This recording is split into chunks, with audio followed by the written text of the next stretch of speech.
Hello friends, welcome to Gayatri guides. तर इथे माझ्याकडे S1ची क्वेश्चन पेपर आहे. एका विद्यार्थिनीने मला ही सेंड केलेली आहे. त्यांचे प्रॅक्टिस पेपर चालू असेल, त्यामुळे त्यांनी ही जी क्वेश्चन पेपर आहे मला सेंड केलेली आहे. 20 मार्क्सची क्वेश्चन पेपर असणार आहे ही. तर हे जे नाव वगैरे आहे मी ते कुठेही शेअर करत नाही क्वेश्चन पेपरवरचं. ठीक आहे, तर त्यातला सगळ्यात पहिला प्रश्न बघूया. रिकाम्या जागी योग्य शब्द लिहा. टिंबटिंब हे स्वतंत्र भारताच्या शिरपेचातील सर्वोच्च मानबिंदू आहे. हा जो क्वेश्चन आहे तो आपला सेकंड चॅप्टरमधला फर्स्टच लाईनमधल्या एक पहिला नंबरचा जो वर्ड आहे त्याचा आन्सर त्यामध्ये आहे. त्याचा आन्सर जे आहे ते भारताचे संविधान असणार आहे.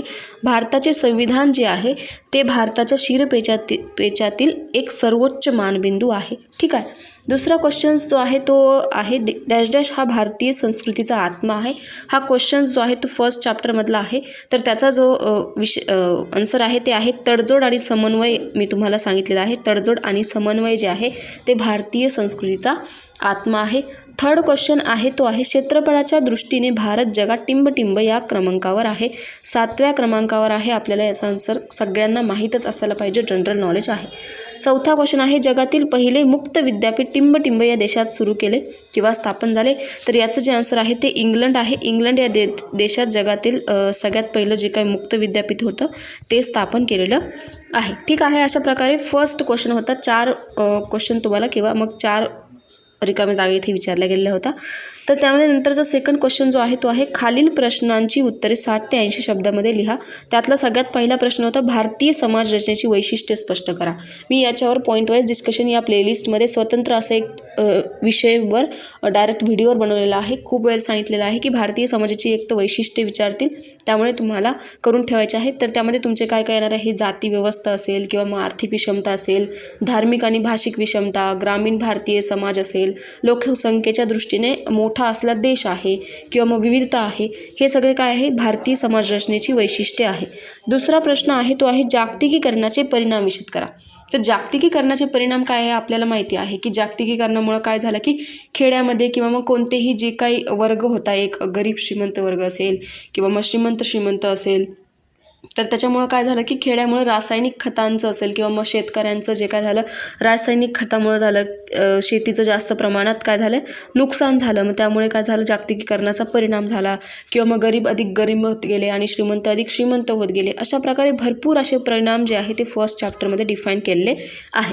तिसरा जो क्वेश्चन आहे तो आरक्षण विषयाचे धोरणाचे फायदे लिहायला विचारलं गेलं होतं तुम्हाला. आरक्षण विषयाचे धोरणाचे फायदे जे आहे ते ऑलरेडी आपण बघितलेलं आहे. त्यामध्ये काय असणार आहे, समान नागरिक कायदा जो आहे किंवा मग जे विद्यार्थी वंचित आहे, म्हणजे ज्या विद्यार्थ्यांना किंवा ज्या लोकांना शिक्षण घेण्यास किंवा मग शिक्षण घेऊ शकत नाही त्या विद्यार्थ्यांसाठी आरक्षण जे आहे ते आरक्षणाची जी कन्सेप्ट आहे ती मांडलेली गेलेली होती किंवा मग मांडलेली गेलेली आहे. आरक्षणाचा चुकीचा अर्थ लावल्यामुळं काय झालं की आरक्षणाबाबत नकारात्मक निर्माण होता, बरोबर.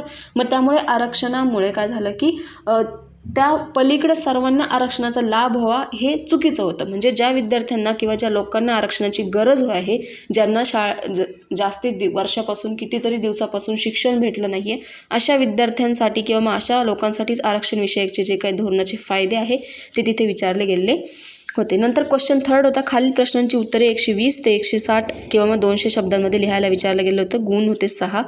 तर पहिला क्वेश्चन होता त्यातला नागरिकांचे मूलभूत कर्तव्य स्पष्ट करा. तुम्हाला मी ऑलरेडी सांगितलेलं आहे की तुम्हाला एक तर नागरिकांचे मूलभूत कर्तव्य विचारले जातील किंवा नागरिकांचे मूलभूत हक्क विचारले जाऊ शकतील. यापैकी कोणतंही एक तुम्हाला विचारलं जाईल. तर नागरिकांचे मूलभूत कर्तव्य काय असणार आहे, सगळ्यात मेन म्हणजे संविधानाचा आदर करणं, नंतर राष्ट्रीय आणि राष्ट्रगत यांचा सन्मान करणं, स्वतंत्र चळवळी किंवा मग प्रेरणा देणाऱ्या आदर्शांचे पालन करणं, आपल्या देशांचे रक्षण करणं, सांस्कृतिक वारशांचं जतन करणं, नैसर्गिक पर्यावरणाचे जतन करणं. अशा प्रकारे काय असणार आहे ते नागरिकांचे मूलभूत कर्तव्य असणार आहे. पुढचा जो क्वेश्चन आहे सामाजिक विकासात शिक्षकाची भूमिका स्पष्ट करायला विचारली गेली होती. सामाजिक विकासामध्ये शिक्षकाची भूमिका कशा प्रकारे असायला हवी. आपला जो काही फर्स्ट चॅप्टर आहे त्याच्या लास्ट पेजवर त्याचा आन्सर जे आहे ते तुम्हाला दिलेलं आहे. त्याच्यामध्ये आपल्याला माहिती की जे आपण स्वॅट अनालिसिस बघितलं बघा, ठीक आहे. ज्याला आपण म्हणतो शत्रुसंध पृथक्करण, त्या स्वॉट ॲनालिसिसनुसार प्रत्येकाने आपले जी काही स्ट्रेंथ आहे, विकनेस, ऑपॉर्च्युनिटी, थ्रेट जे आहे ते ओळखणं गरजेचं आहे. आपल्या कामावर निष्ठा ठेवणं शिक्षकांची मेन भूमिका आहे. नवे विचार प्रवाह शिकण्याची किंवा शिकण्याची तयारी ठेवणं शिक्षकांची भूमिकेत येतं. नंतर सतत नवीन काहीतरी शिकत राहणं, 100% उद्दिष्टांसाठी काय करणं, धडपड करणं, हे काय असणार आहे, सामाजिक विकासाची शिक्षकांची भूमिका असणार आहे. चौथा प्रश्न आहे, भारतीय संविधानाची उद्दिष्ट स्पष्ट करायला विचारली गेली होती. भारतीय संविधानाची उद्दिष्टे काय काय असणार आहे आपल्याला माहिती आहे, ऑलरेडी मी तुम्हाला सांगितलेलं आहे. त्यामध्ये काय काय येईल, लोकशाही, प्रजासत्ताक असायला हवी, समाजवाद आहे किंवा मग धर्मनिरपेक्षता असेल, न्याय, स्वातंत्र्य, समता, बंधुता, हे काय आहे सगळे भारतीय संविधानाची उद्दिष्टे आहे. तर अशा प्रकारे 20 मार्क्सचा तुमचा हा जो पेपर होता S1चा, कोणत्या एका विद्यार्थ्यांनी मला सेंड केलेला होता. कॉलेजचं नाव मी कुठेही रिव्हील करणार नाही आहे. अजून कोणत्या ठिकाणी तुमचे जर चालू असतील प्रॅक्टिस पेपर तर मला तुम्ही पर्सनली सेंड करू शकता किंवा ग्रुपवरही सेंड करू शकता, ज्याने बाकीच्या विद्यार्थ्यांनासुद्धा क्वेश्चन पेपरमध्ये किंवा मग पेपरसाठी हेल्प होईल.